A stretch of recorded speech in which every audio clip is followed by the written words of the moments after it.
두 번째 시간하겠습니다. 첫 번째 시간에 한 것을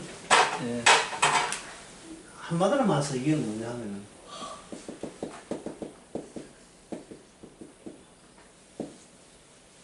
약속의 전개지. 하나님 약속, 하나님 약속밖에 몰라요. 약속의 전개와 대비되는 것이 뭐냐면 인간 질서의 공허함, 허술함, 허약함, 이것과 대비시키는 겁니다. 인간 질서의 공허함, 이거는 사울왕 체제죠. 사울왕 체제예요. 하나님의 약속의 전개는 이거는 다윗왕 체제입니다. 비교를 해야 약속이 나오기 때문에. 그럼 어떤 사람은 나 다윗왕 편이야. 아니에요. 다윗왕 편은 다윗왕을 이용하겠다 했다는 아까 제가 말씀드린 것밖에 안 되니까 그것도 이스라엘 아니에요. 그 틈바구니 사이에서 나오는 약속. 그 약속을 위하여 다윗과 사울 그 두 왕을 동시대에 같이 병행하고 출연시켰습니다. 그럼 오늘날은 어떻습니까? 오늘날도 마찬가지죠. 보이지 않는 왕을 주라고 해요. 메시아라고 해요. 메시아. 기름 부은 자, 메시아, 왕이에요. 왕. 보이지 않지만 활동하시는 예수님의 왕으로 계시는 이 세상에 인간의 트럼프 대통령부터 해서 한국에 있는 그 질서에서 이런 인간 질서 체제를 같이 우리 성도는 이 두 세계 사이에 다 경험하도록 그렇게 하게 합니다.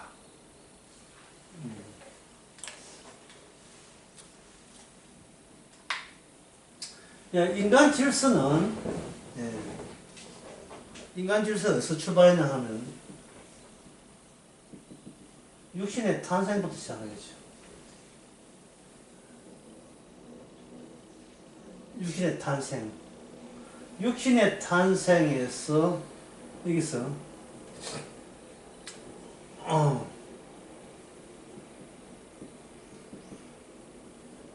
단체 결성에 대한 열의, 단체 결성에 대한 열의. 개인적인 육신이 보호받지 못하니까 서로의 힘을 상호 협동해서 뭉쳐야 되겠죠. 이게 김진호 목사의 무슨 정신이야? 둘의 마을입니다. 둘의 마을. 서로 합쳐놓은 게 협동하는 정신이에요. 이 공동체죠. 단체 결성이나 열의가 되어 있어요. 열의가 되게 되면 이 단체가 결성의 힘을 더 빡빡하게 단단히 하기 위해서 여기서 뭐가 생겼냐 하면 이념이 발생해요. 이념이 발생. 이념이라는 것은 총화된 사상의 총화, 직결된 사상의 하나로 모아지는 사상을 이념이라고 합니다. 이데올로기라고 하죠. 이념, 이데올로기. 있죠. 그러면 여기서 인간 세계는 이렇게 내 중심에서 어떤 이념화된 단체가 있다면 다른 육신 중심에 또 단체가 또 있겠죠. 또 이념이 있겠죠. 요 이념과 이념에 끊임없이 전쟁이 일어나요. 이쪽을 만약에 이스라엘이 하면 이쪽은 뭐냐? 블레셋을 할 수 있어요. 좌파와 우파예요. 이념과 이념을 달리하는, 뜻을 달리하는 두 파 사이에 전쟁이 일어나서, 전쟁이 일어나게 되면 뭐가 되느냐 하면, 전쟁은 뭐와 뭐를 결정하냐 하면 승자와 패자를 결정해 버립니다. 그것도 일시적이에요. 그런데 이 패자가 잠복되어 있다가 다시 힘을 결성하면 뭐가 됩니까? 또 전쟁을 통해서 승자의 자리에 앉겠죠. 이게 계속 뒤집어지는 그 사슬이 인간 역사에 흘러가는 모양새예요. 인간 역사에. 그 출발이 뭡니까? 나라는 육신의 탄생부터 하는 거예요. 육신의 탄생. 육신의 탄생하게 되면 특히 그 아들 같은 게 나타나게 되면 집안 부모가 뭐라 해요? 야, 이게 나중에 이거 인물 보면 큰 놈 되겠다. 큰 놈이 큰 놈이 되는 게 뭡니까? 이념 전쟁에 나와서 성자 쪽에 선다 이 말이에요. 지도자 좀 된다 이 말이에요. 지도자 좀. 또는 이제 딸이 태어나면 야, 이 이상 보이 나중에 왕비 되겠다.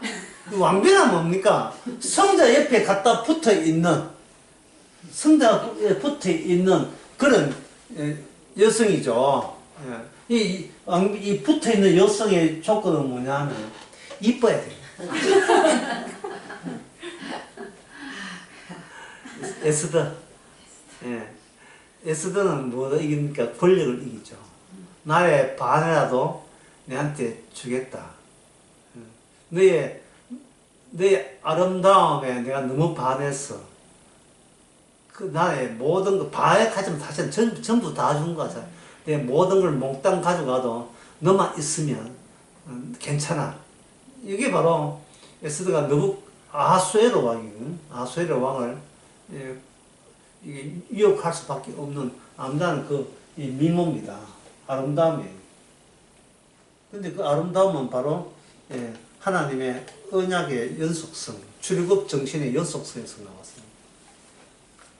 모든 권력은 뭐랄까, 에스더 모든 질서에 뭐함, 공허함, 허술함, 허약한 이런 겁니다. 그래서 블레셋과 이스라엘 싸우는 것은 어디에 속합니까? 그냥 이념 대 이념의 싸움이에요.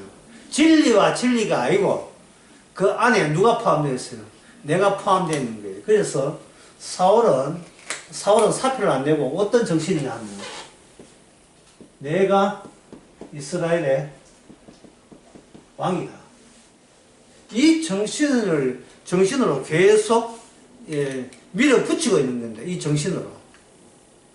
자, 그러면 아까 우리가 첫째가 했던 걸 다시 한번 대세히 중량을 해봅시다. 출애굽에 있었어요. 주도자가 누구냐 하면은 바로 우리들의 본명 이름이다. 무슨 이름? 여호와 이름이죠. 여호와의 이름을 하나님께서는 모세 율법에 의해서 여호와 이름을 한 곳에 딱 담아 놨어요.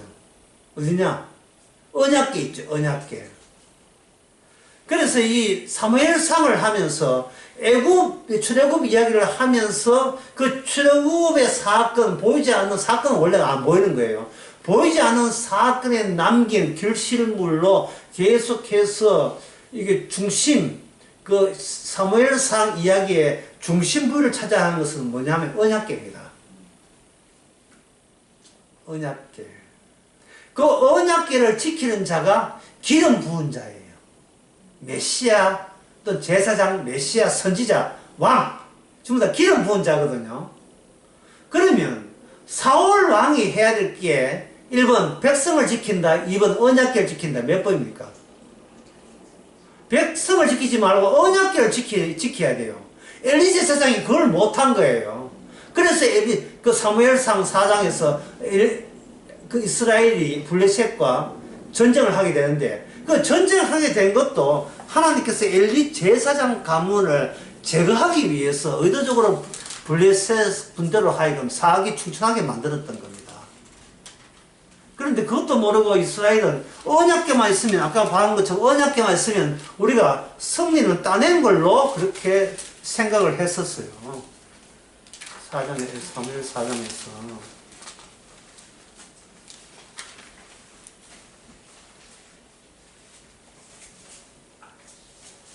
자, 사무엘상 6장 19절 누가 한번 읽어봐 주시기 바랍니다. 베세메스 사람들이 여호와의 궤를 들여다본 까닭에 그들을 치사 70명을 죽이신지라. 여호와께서 백성을 쳐서 크게 살육하셨으므로 백성이 슬피 울었더라. 예, 여러분 생각해 보세요. 우리가 이걸 보면서 그거 뭐 상자 하나 봤다고 그 사람을 죽이나 하는데 지금 그거는 아까 첫째 시간을 상기해 보세요. 출애굽 사건에서 이미 그들은 죽은 자예요. 살아있는 것은 여호와 이름만 살아있다 이 말이죠. 그런 특수한 관계가 유지되지 아니하면 이 세상 인간들의 질서 속에서 살아남을 수가 없어요. 인간들의 이념의 힘의 결성체에서 승리할 수가 없는 겁니다.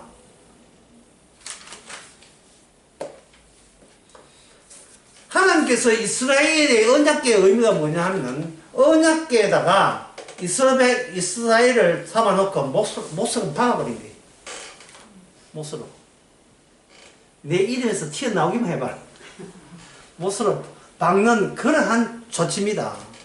오늘날 우리가 십자가를 믿는다는 말은 십자가를 이렇게 바라보고 너무 주님 너무 안 됐다 고통스럽다 나도 주님처럼 이렇게 주님이 이렇게 생각해 이게 아니고 이리 와 하고 십자가 뚜껑 열고 그에다가 집어넣고 십자가로 못 박아버린 거예요. 주님이 못 자고 우리 못 자고 같이 연동되게 만들어 버렸어요. 네가 어디 가도 십자가 바꿔서는 못 나가는 사람이 될 때 그게 바로 언약궤 정신입니다. 그런데 이스라엘은 언약궤 이용하면 승리를 일으킨다. 이거는 여호와 하나 주도권을 누가 가져가요? 자기들이 이스라엘이 주려고 하기 때문에 문제가 된 거예요. 사무엘상의 핵심은 주도권은 여호와 이름에 있고 그 여기 있다는 그 증거가 언약궤에 있는 거예요. 언약궤. 나중에 사무엘하에 들어가게 되면 다윗이 제일 먼저 해야 될 일이 뭐냐면 바로 언약궤를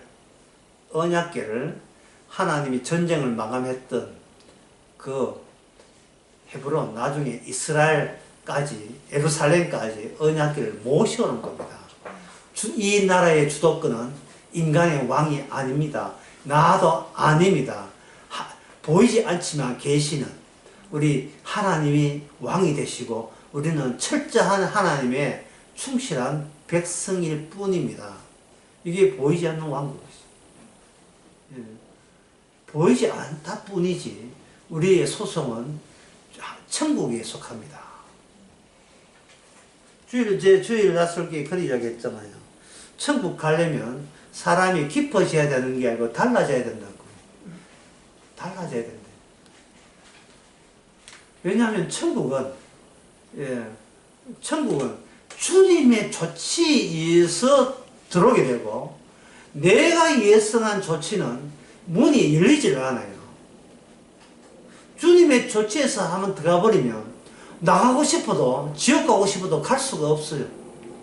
들어오면 못 나오고 들어오려고 하면 안 넣어주고 이게 천국이에요. 그러한 하나님의 취지를 늘 납득을 해야 되고 수고를 해야 되고 찬양을 해줘야 돼요. 잘하셨습니다. 예. 일방적으로 그 천국에 일방적으로 넣어주신 것에 대해서 늘 고맙게 생각하고 감사합니다. 그리고 한 번 더 가면 못 나오는 데서 더욱더 감사합니다. 그것이 유지되어야 되죠. 그 유지되는 방법은 뭐냐? 바로 이 악신 들린 자, 이 뱀의 질서 체제, 이 세상 속에다가 우리를 집어넣음으로써 우리로 하여금 우리가 천국의 백성대의 가치를 빛나게 만들어요. 인간의 행함으로 힘을 모으는 방식으로 살아가는 그것과 너무나 차이나는 모습으로 오히려 내가 뭘 해도 나는 죄뿐인 것을 그것도 아주 즐겁게 고맙게 여기면서 살아가는 그 모습. 따져보면 이 마음을 이렇게 비워버리면 그렇게 어렵지 않아요. 뭘 해도 죄가 되는 그만큼 홀가분한 게 없습니다. 그것보다 홀가분한 게 없어요. 아까 그럼 목사님 뭘 해야 되고 뭘 안 해야 됩니까? 법이 들어가면 그것은 바로 내가 잠자는 나의 악마성, 나의 자기의가 돋보이는 계기가 돼요. 내가 스스로 성자가 되려는 것은 주도권이지 주님한테 있는 게 아니고 어느새 그거는 내란의 수배가 되어 있습니다. 안 돼요. 그 내란죄에 해당되는 겁니다. 예, 그러한 반반한 반항심을 사무엘상을 통해서 이스라엘 역사를 통해서 우리의 육신에 갖고 있는 변면을 그대로 지금 미리 앞당겨 다 보여주고 있는 겁니다.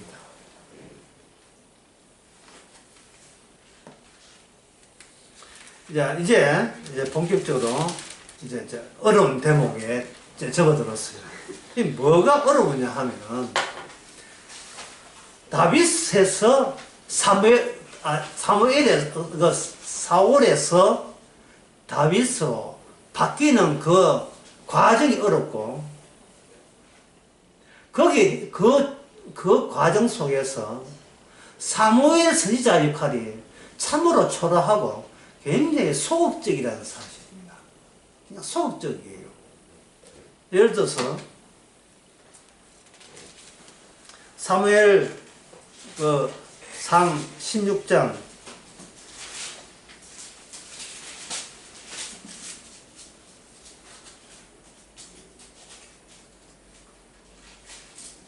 16장에 보면 너가 기름을 뿌리를 채워가지고 가라. 내가 너를 베들레헴 사람 이세로 보내리니 그가 아들 중에서 한 왕을 내가 예산에다 뽑았다, 채택했다 할 때 2절을 한번 보세요. 사무엘이 나오는데 내가 어찌 갈 수 있습니까? 사울이 들으면 나를 죽이리이다. 예. 역시 왕값과 선지자 값이 달랐잖아요. 예. 제목이 달라요. 제목감이 아닌가, 사무엘은. 이게 왜 그러냐면 사무엘이 못났다가 아니라, 예?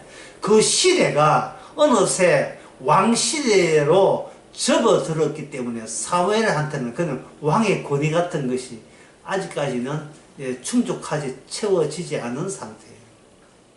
훈계는 하고 잘못은 하되 왕감은 아니다. 왕제비는 아니다. 7세의 권력에 대해서 그렇게 무서워하는 거예요. 그럼 왕 제목은 누구한테 넘어가는가? 이게 바로 성경에서 신기한 거예요. 어디 넘어가는가? 뭐 다윗에게 넘어간다 이래 생각하겠죠. 아닙니다. 이세에게 넘어가요. 이세. 자, 이사야 한번 봅시다. 이사야 6장 6장인지 7장인지 하여튼 부족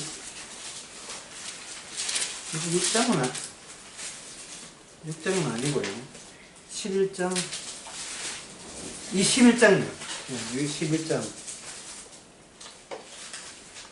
11장에 이사야 11장의 1절에 사무엘의 줄기에서 한 삭이 나옵소 이래 되어 있습니까? 아니죠.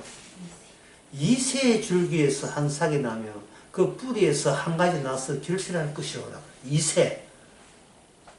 여기 사무엘상 16장에서 이새가 아버지 한 게 아무것도 없어요. 따라서 이새라는 존재는 어떤 존재냐? 있어도 없는 거와 마찬가지 존재. 그래서 다윗의 뿌리가 이새가 적당한 거예요. 예, 별 볼 일 없으니까. 별 볼 일 없으니까 하나님 왕값에 딱 적합한 거예요. 대단한 가문이 아니었다. 대단한 가문이 아니었다. 마치 없는 것 같은 가문을 도입해서 없는 데서 있게 하고 죽은 데를 살리는 바로 아브라함의 언약 정신을 계속 약속의 전개를 그런 식으로 사무엘상에도 그 요소가 이어져 있습니다. 오늘날 우리도 마찬가지예요. 만약에 주님이 여러분 멱살을 붙들고 와서 너가 아버지 뭐 하시노? 이렇게 하면 뭐라고 해야 돼요? 우리 아버지 아무것도 아닌데요. 오케이. 뭐 우리 집안은 4대째 목사 집에 이런 땡 탈락이에요. 뭐 그때만 탈락된 건 알겠지만 예. 너가 아버지 뭐 하시노? 우리 아버지 그냥 죄인인데요. 그럼 너는 뭔데? 죄인의 아들이지요 뭐.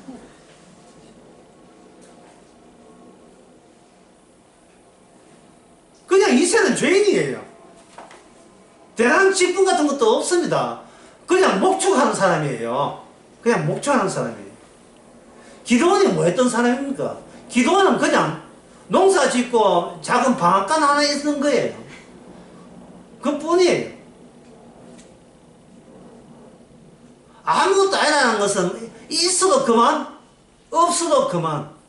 바로 이 모습이, 예수 그리스도의 모습은 인간들 보기에, 인간의 그 이념들의 질서의 전쟁터에서 예수라는 존재는 있어도 그만, 없는 건 별 볼이 없는 존재예요. 인간과 인간의 전쟁에 예수님에서는 인간들이 필요할 이유가 없어요. 그 인간 대 인간의 전쟁의 틈바구니에서 주님께서는 돌아가셨습니다. 그때 바리새인과 사도행이 싸웠지만 예수님 죽이는 데서는 한 마음을 냈어요. 한 목소리를 냈다. 공동의 적이 생기니까 그들은 갑자기 원수된 걸 잠시 휴전하고 다 끝나고 다시 싸우고 이랬어요. 그만큼 인간은 주도권이 나한테 있는 것을 들들면 빼앗기지 않겠다는 거예요. 그 정신이 사울왕이 끝까지 엔돌의 그 신접한 여인한테 갔다가 그 이후로 계속돼요. 나는 누가 뭐래도 사무엘이 뭐라고 하나님이 뭐래도 나는 한번 잡은 권력을 나는 놓을 마음이 없다. 이미 권력에 맛을 본 겁니다. 뭐 다들 대통령 안 해봤기 때문에 실감이 안 나겠지만 이 권력이라는 것은 그처럼 자기를 아무것도 아닌 것으로 만들지를 않아요. 내가 내 권력을 소유한 이것으로 인하여 그때부터 내가 새로 정립됩니다. 그래서 한번 부자가 되어 놓으면 그 다음부터는 씀씀이가 달라요. 여러분 그저 국민학교 때 동창회장 가운데서 씀씀이 좀 되고 도시락에 소세지 반찬 올라가는 거 있죠. 걔들 나중에 시집가도 돈 쓰는 게 폼이 달라요. 옛날 과수원집 딸이라는데 방앗간집, 그 술도같이 따로 돈 쓰는 게 달랐어요. 그것들은 그 지방 유지가 그런 거 하거든요. 기업이, 그런 기업 아닙니까? 쫌성이 아니에요. 막 써요, 막 써. 굶어 죽어도 막 써요. 통이 크다니. 한번 권력은 맛을 들어보면 그 맛이 스며들었어요. 완전히. 이걸 이제 푹 꼬았다. 이런데. 권력이 푹 꼬아가지고 어디를 씹어도 권력의 맛이 씹히는 거예요. 그 맛이. 또 좀 막 쓰던 폼이 나와요. 그 폼이. 집안 내리기. 이세는 아무것도 아니에요. 아무것도 아닌 자를 바로 왕을 태어나는 하나의 토양으로 만드는 거예요. 하나의 토대로 만드는 거예요. 육신의 토대로. 아무것도 아닌 자. 따라서 말해서 하나님이 이 땅에 올 때는 어디서 온다? 아무것도 아닌 자예요. 베들레헴이 뭐, 그게 뭔데? 그 고향이 베들레헴. 저서 예루살렘에서 태어나지. 베들레헴이 그게 뭐야? 이런 식이에요. 촌 사람이 무슨 왕이 돼 있어. 이게 그 당시 그 바리새인들이 그 예수님을 얕잡아봤던 이유입니다. 성장 과정도 갈릴리고, 말씀이 없는 어둠의 자식들이 자식에서 그 배워봐야 뭘 얼마나 배웠겠어. 이래 나오는 거예요. 의도적이었어요. 소위 배웠다, 안다, 하나님에 가까이 접근했다는 것들이 어디에 있나? 전부 다 예루살렘 수도에, 서울에 다 있는 거예요. 그래야 투쟁 가운데서 힘이 양성화되니까, 힘이 자극받아서 점점 더 저력이 생기니까. 애 공부 시작하면 강남에 보내야 되지. 예? 학원도 거기 안 많습니까?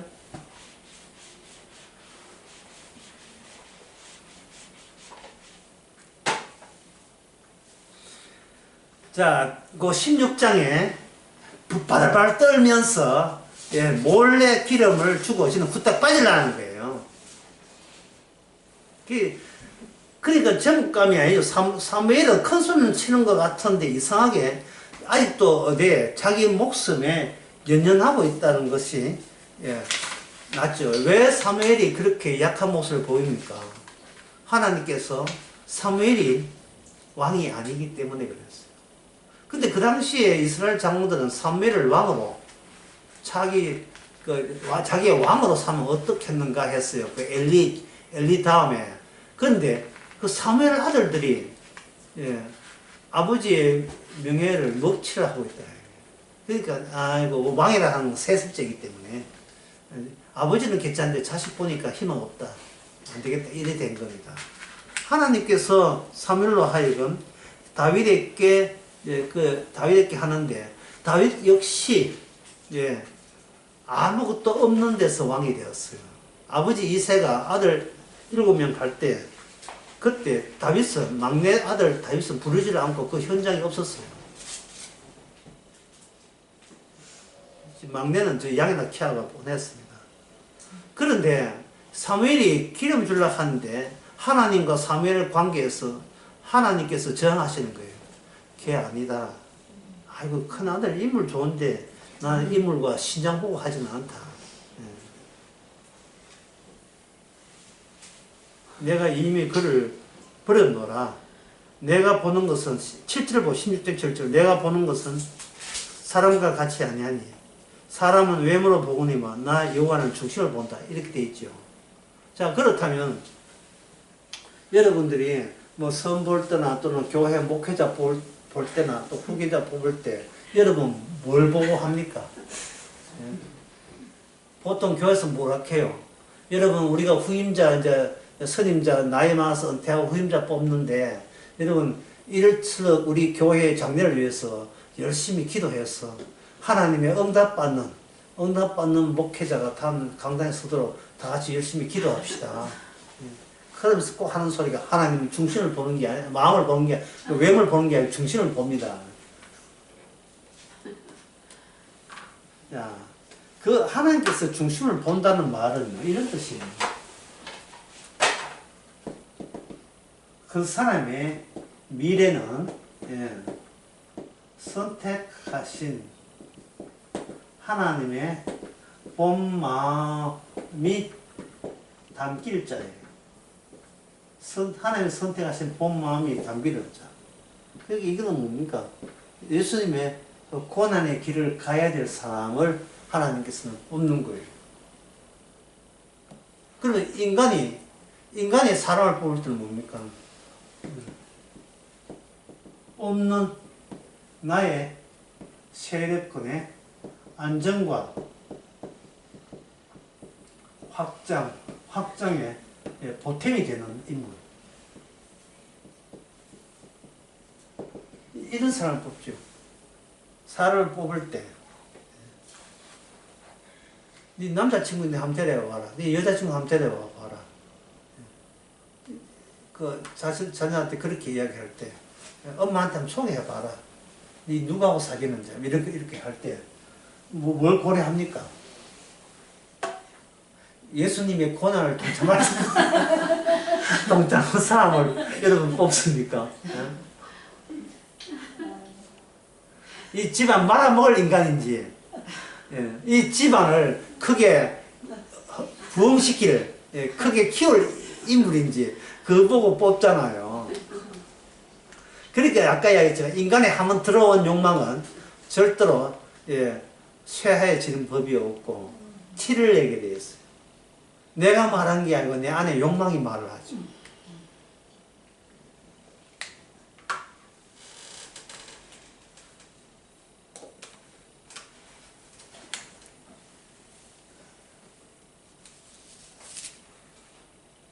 그래서 다윗이 가는 곳마다 어디에 가더라도 늘 죽음이 따라다녔어요.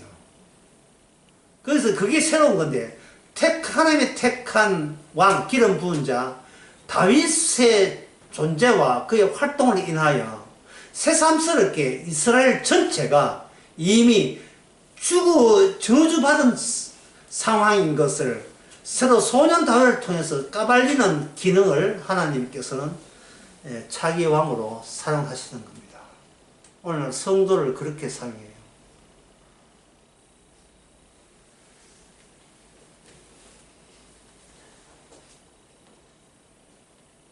16장 16절에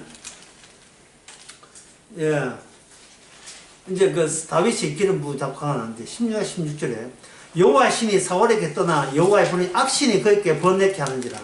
사울의 신하들이 그에게 이르되 보소서 하나님 부리는 악신이 왕을 번뇌케 하온즉 원컨대 주님 앞에 모신 신하에게 명하여 수금 잘 타는 사람을 구하게 하소서. 하나님의 부리신 악신이 왕을 이를 때 그의 손을 탄 왕이 나시되 이랬죠. 다시 드디어 여기서 다윗의 등장으로 말미암아 하나님께서 이스라엘 분위기를 뭐로 만드냐 하면은 자연 세계에서 영적 세계로 전환시킵니다. 악신, 성신 뭡니까? 이거는 자연 세계에 관한 문제가 아니죠. 자연 세계에서 인간이 익히 아는 그 질서가 아니고 자연 세계에 가려워진 그 배후에 있는 영적 질서에 관한 이야기를 다윗을 등장시켜서 이것이 이 안에 자연 세계 안에 영적 세계가 스며들도록 파급되도록 그렇게 조치를 한 겁니다. 18절에 16장 18절 소년 중 한 사람이 대답하되 내가 베들레헴 사람 이새의 아들을 본즉 탈 줄 알고 호기에 무명과 군비 능한 자다. 여호와께서 함께 그와 함께 하십니다. 라고 해서 그 뒤에 보면 23절 하나님의 부르신 악신이 사울에게 이를 때에 다윗이 수금을 취하여 손으로 탄적 사울이 상쾌해지고 나았고 악신은 그에게 떠나더라 되어 있어요. 그렇다면 여기서 알 수 있는 것은 사울은 악신에게 소속되어 있고 성신은 다윗은 성신에게 소속이 되어 있죠. 그렇게 악신이 사울에게 다윗에 물러가게 되면 사울의 위치는 이미 다윗 아래에 있어요. 이미 전임자가 되어버려요. 전임자인데 본인이 사표 내진 않았어요. 사표 내진 않았어요. 그게 뭐냐 하면 이스라엘이 통째로 다른 새로운 이스라엘로 바꾸어지는 계기가 되는 겁니다. 사람들이 예수님의 부활을 할 때 부활은 뭐냐? 부활은 무엇이 부활이냐? 죽었다가 살아나는 것이 부활이다.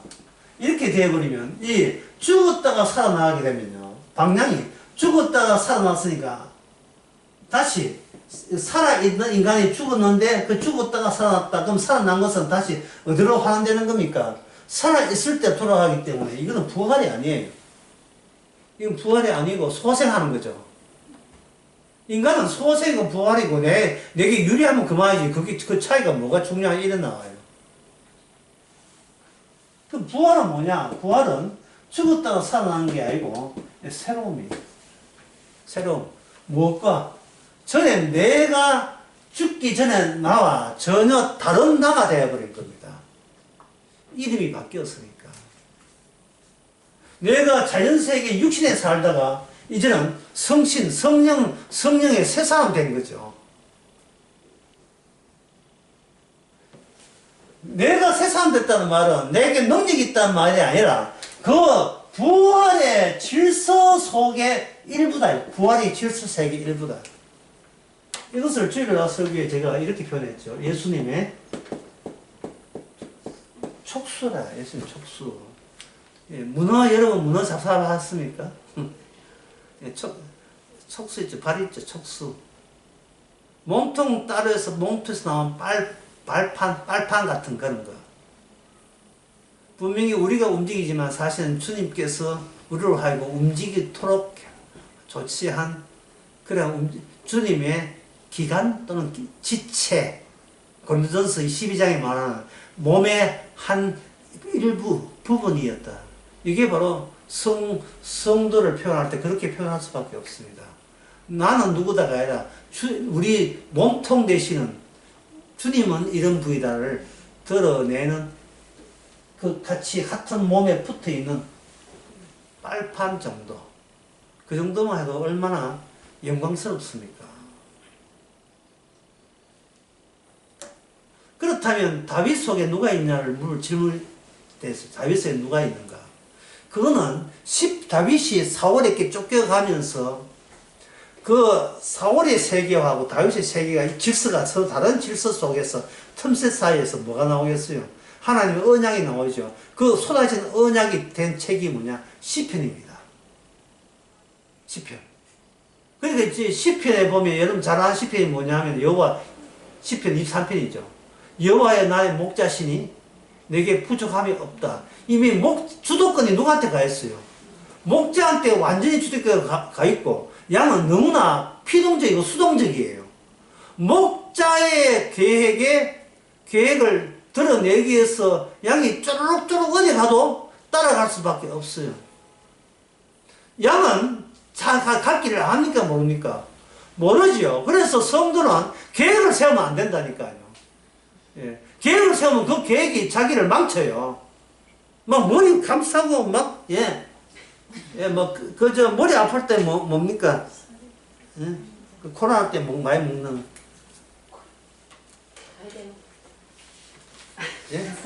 부활석. 저는 하여튼 그 머리 먹는 아픈 때 먹는 아스피린 계통 있잖아요. 그거 먹고 이렇게 골치 막 고민이다. 절망이야. 그냥 절망이 우리는 절망할 게임이 못 됩니다. 왜 우리가 절망해요? 예수님은 아버지 만나서 복종함으로 일이 끝나는데 그 대리점에서 왜 절망합니까? 본점에서 일이 끝났는데 대리점에서 단독 계획을 지 마음대로 왜 계획을 세웁니까? 예. 이제부터 남방 팔아야지. 남방 팔이 뭐 남방 파는 계획이 그거하고 주의 영광 무슨 관계 있습니까? 그냥 남방 팔게 하셨다 이렇게 일이 끝난다죠. 자, 이렇게 아까 했지만 여자의 후손과 뱀의 후손 사이에 그 핍박을 통해서 뭐가 나온다? 약속이 나오면 그 약속을 우리가 믿으라가 아니라 이미 그 질서의 일부로서 우리가 포함되어 있는 그런 여유로움. 그것은 여유로움 어디서 나오는가? 주도권이 내한테 있지 않다. 사나 죽으나 누구 것이에요? 로마서 10절. 사나 죽으나 주의 것이죠. 주의 것이다. 이걸 이제 지식으로 알게 되면 주께서 실제로 이제 이게 악신을 보내가, 악신 그림자를 보내가, 이게 지식이 아무 소용 없다는 것을 깨닫게 하십니다.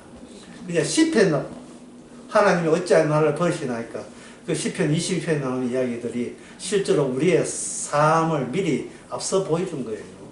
자, 이거 한번 봅시다. 독사한 거예요. 제가 한번 쭉 읽어보겠습니다. 다윗의 피난처.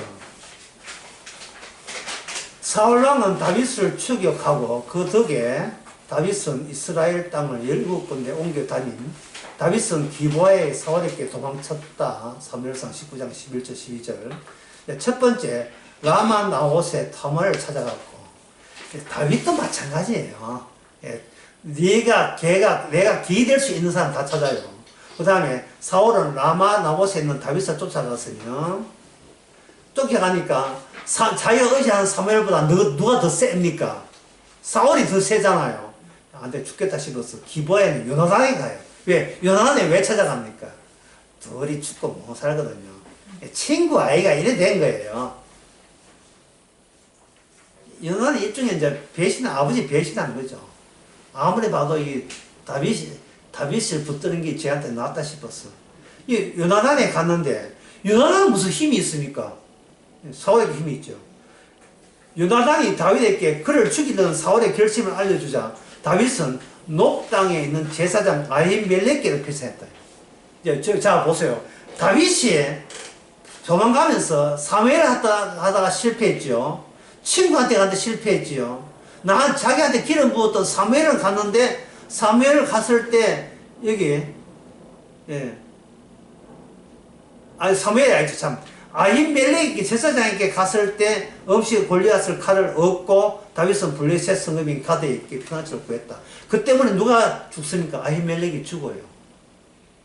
예, 하여튼 다윗 도와주면 다 죽인다 이래 했거든요. 그러니까 아까 말씀드린 다윗이 가는 것보다 죽음의 깊이가 점점 더 강렬하게 소용돌이 치고 있는 겁니다. 잔잔한 죽음의 새 힘이 다윗을 가면 이게 아주 미친 듯이 죽음의 세계가 악신의 세계가 활개를 치는 겁니다. 꼭 예수님 같아요. 다섯 번째, 현재 가자 지역으로 피난처 구했고, 그 뒤에 압돌람 동굴의 본거지를 마련했고, 그 다윗의 형제와 그 아버지의 온 집과 환난당한 자, 빚진 자, 마음을 원하는 자, 다윗이 모여드는데, 그때 400명이었습니다. 다윗이 자기 부모가 해를 입지 않도록 보호하기 위해서 모압으로 땅에 가서 부모의 신변을 부탁했습니다. 같이 당하면 자기만 다치면 되지 부모까지 죽는 걸